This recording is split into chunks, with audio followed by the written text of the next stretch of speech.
أصبح رسول الله صلى الله عليه وسلم يوما طيب النفس يرى في وجهه البشر. قالوا: يا رسول الله، أصبحت اليوم طيب النفس يرى في وجهك البشر. قال: أجل.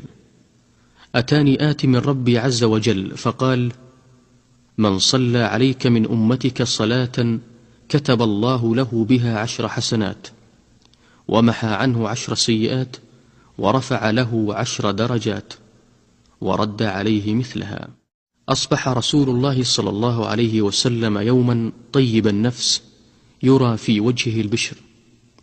قالوا: يا رسول الله، أصبحت اليوم طيب النفس يرى في وجهك البشر. قال: أجل.